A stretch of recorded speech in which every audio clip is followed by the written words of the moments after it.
Hello everyone, आज हम set 2 का लेक्चर 7 कवर करने वाले हैं। आज का हमारा क्वेश्चन है तीसरे का। देखिए, बायो-सेवर्ट नियम की व्याख्या कीजिए तथा बायो-सेवर्ट समीकरण की सहायता से म्यू नॉट का मात्रक निकालिए। ठीक है, तो करते हैं वीडियो को स्टार्ट। दोस्तों, अगर आप चैनल पर नए हैं तो चैनल को सब्सक्राइब करके वीडियो को लाइक एंड शेयर जरूर करें। तो करते हैं शुरू। सबसे पहले हमने एक धारावाही चालक तार लिया है जिसमें I धारा प्रवाहित हो रही है। इसका हमने एक छोटा सा अल्पांश यानी एक छोटा सा टुकड़ा लिया है जिसकी लंबाई ली है DL। ठीक है, यहाँ पर O है, O से हमने R दूरी पर, स्मॉल r दूरी पर एक पॉइंट P लिया है जिस पर हमें चुंबकीय क्षेत्र कैलकुलेट करना है। तो ये छोटा सा स्ट्रक्चर है। बाकी DL और ये R के बीच का कोण यहाँ पर कितना है, थीटा है। ठीक है, जो कि हम बाद में यूज़ करेंगे साइन के साथ थीटा को। ओके, तो करें वीडियो को शुरू। देखिए, ये थ्योरी थी, इसको जो है आप लिख लेना। मैं यहाँ पर डायरेक्ट इसका डेरिवेशन शुरू कर रहा हूँ। तो सबसे पहले हम लिखेंगे बायो-सेवर्ट का नियम निम्नलिखित बातों पर निर्भर करता है। ये लिखेंगे, बायो-सेवर्ट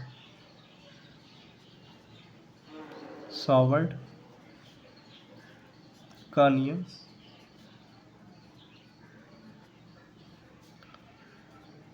निम्न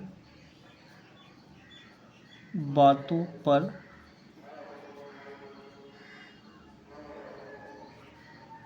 निर्भर करता है। तो देखिए भाई, कौन कौन सी वो बातें हैं जिस पे निर्भर ये करता है। नंबर 1, जो हमारा चुंबकीय क्षेत्र डेल्टा V है, ये चुंबकीय क्षेत्र डेल्टा V है, ये तार के अंदर, चालक तार के अंदर प्रवाहित धारा I के समानुपाती होता है। सबसे पहला पार्ट यही है, ये जो हमारा डेल्टा V है, इस चालक तार में प्रवाहित धारा I के क्या होता है, ये समानुपाती होता है। ठीक है, दूसरा पार्ट देखिए भाई कौन सा है। आप चाहो तो लिख सकते हो कि चुंबकीय क्षेत्र धारा I के समानुपाती होता है। उसके बाद आप ये लिखना, ठीक। उसके बाद दूसरा क्या है, ये चुंबकीय क्षेत्र डेल्टा V, चुंबकीय क्षेत्र डेल्टा V अल्पांश DL के समानुपाती होता है। ठीक है, चुंबकीय क्षेत्र डेल्टा V अल्पांश DL के समानुपाती होता है। चुंबकीय क्षेत्र डेल्टा V अल्पांश DL के समानुपाती होता है। ये दो बातें हुई, ये चाहो तो यहाँ लिख लेना। ठीक है, तीसरा भाई देखिए ज़रा, तीसरा पॉइंट, चुंबकीय क्षेत्र डेल्टा B DL और R, ये DL और R के बीच के कोण के क्या होता है, ये समानुपाती, कोण की ज्या के समानुपाती होता है। ठीक, ये तीन बातें हो गई। चौथी बात देखिए, और किस पे निर्भर करता है, ये चुंबकीय क्षेत्र डेल्टा B, चुंबकीय क्षेत्र डेल्टा B O और R के बीच की दूरी के वर्ग के व्युत्क्रमानुपाती होता है। मतलब जहाँ से हमें और जहाँ तक हमें चुंबकीय क्षेत्र ज्ञात करना है उसके बीच की दूरी के वर्ग के व्युत्क्रमानुपाती होता है। ठीक, ये है बायो-सेवर्ट का नियम जो इन चार बातों पे निर्भर करता है। और इन्हीं चार बातों को अब हम करेंगे कंक्लूड। देखिए, ओके, चलो भाई। तो यहाँ पर देखो, delta V delta V delta V delta V सब में बराबर है। यहाँ लिख देना समीकरण 1 2 3 व 4 से। ठीक, समीकरण 1 2 3 व 4 से देखो, डेल्टा V समानुपात समानुपात ये आ जाएगा हमारे पास कॉमन। तो देखिए आएगा डेल्टा V समानुपात, यहाँ आएगा I DL, देखिए ये हो गया I DL, उसके बाद क्या आएगा साइन थीटा, और अपॉन में देखिए क्या आएगा अपने पास, नीचे क्या है R स्क्वायर। ओके, तो I DL साइन थीटा, जो ऊपर है वो ऊपर आया है, जो नीचे है वो नीचे आया है। ठीक है, देखिए भाई आगे। तो यहाँ से हम क्या करेंगे, ये लिखेंगे डेल्टा V समानुपात का साइन हटाएंगे तो एक कांस्टेंट निकल के आएगा म्यू नॉट अपॉन 4 पाई। ओके, और बाकी यहाँ पर आएगा I DL sine theta upon R square. तो यही है बायो-सेवर्ट का फॉर्मूला। ओके, यही है हमारे पास बायो-सेवर्ट का फॉर्मूला। ठीक है, लेकिन हमसे अभी क्या पूछा है, इसमें थोड़ा सा हमसे और ये पूछा है ये। तो अब हम ज्ञात करेंगे यहाँ पर म्यू नॉट का मात्रक। ठीक है, देखिए ये है हमारे पास म्यू नॉट। तो देखिए मात्रक ज्ञात करना, मात्रक को फाइंड करना काफ़ी आसान है। ठीक है, देखिए बस मेथड आपको मैं समझा दे रहा हूँ, उसी हिसाब से हम निकालेंगे।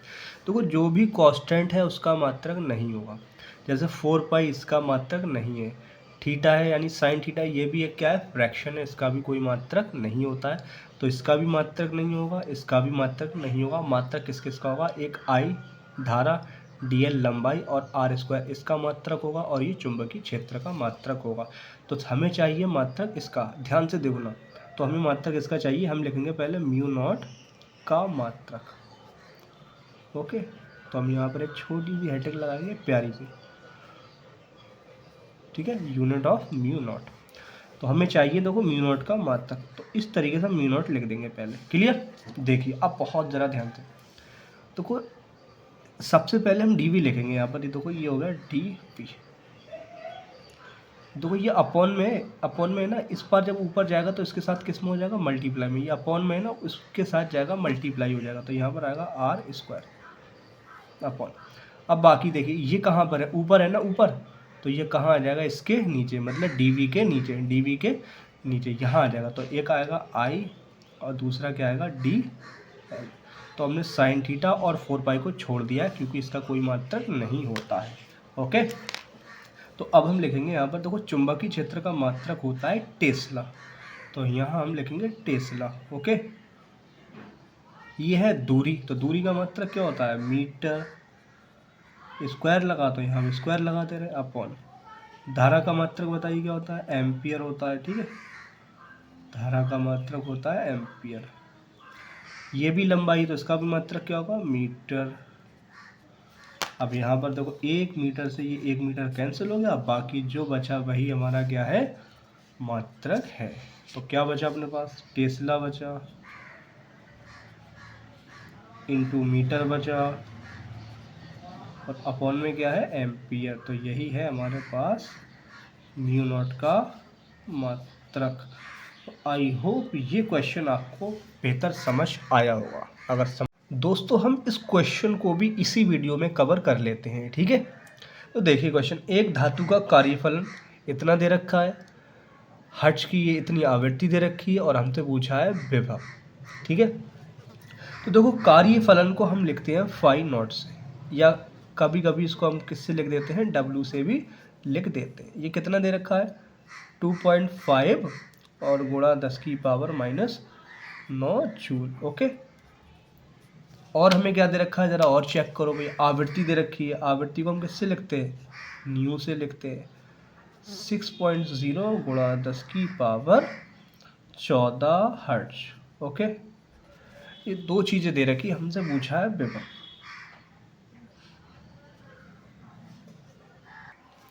तो हमें निकालना है भी, तो हम लगाते हैं फॉर्मूला। देखिए जो हमारा एच न्यू होता है, फोटोन की ऊर्जा जब किसी धातु के पृष्ठ पर पड़ती है, ठीक है, तो ये दो चीज़ों में खर्च होती है। यहाँ से इलेक्ट्रॉन जब निकलता है, यहाँ से जब धातु के पृष्ठ पर किसी प्रकाश को आपतित कराया जाता है, मतलब फोटोन को आपतित कराया जाता है, तो ये इलेक्ट्रॉन को निकालने में ऊर्जा खर्च होती है, जो दो तरीके से। एक होती है गतिज ऊर्जा, जब इलेक्ट्रॉन इस धातु के पृष्ठ से निकल जाता है, ठीक है, एक तो वो, उसके बाद जब इलेक्ट्रॉन यहाँ से निकलेगा तो इसको जाने के लिए चाहिए होगी गतिज ऊर्जा।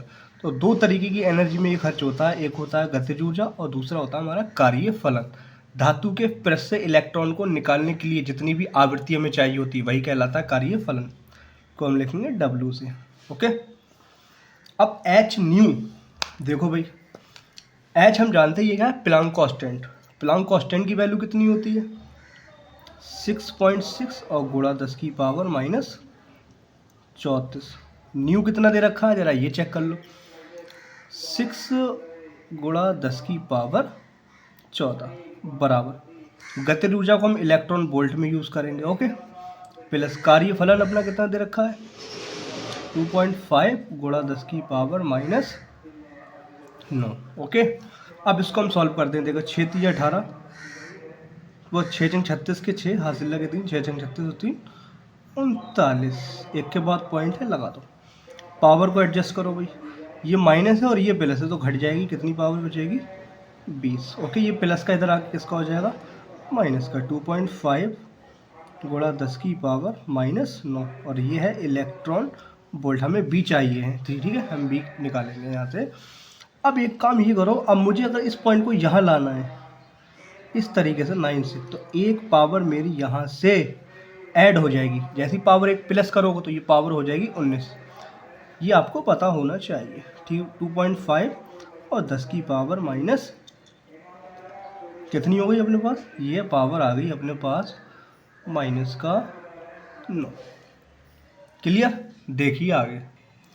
तो दोस्तों हम एक काम करेंगे, इस तरीके से इस क्वेश्चन को सॉल्व करना इम्पॉसिबल है, क्योंकि यहाँ पर पावर है -19 और यहाँ पर पावर है -9। बहुत ज़्यादा डिफिकल्ट क्वेश्चन हो जाएगा। हो सकता है इस क्वेश्चन में बाय मिस्टेक से ये -9 है, इसको 19 होगा ये शायद, तब इस क्वेश्चन को हम आसानी से सॉल्व कर पाएंगे। तो यहाँ पर हम एक काम कर रहे हैं, यहाँ पर 19 लेकर इसे सॉल्व करते हैं, तो ये पावर कितनी हो जाएगी 19 पावर हो जाएगी, ठीक है। अब हम सॉल्व करते हैं, तब देखते हैं क्या होता है।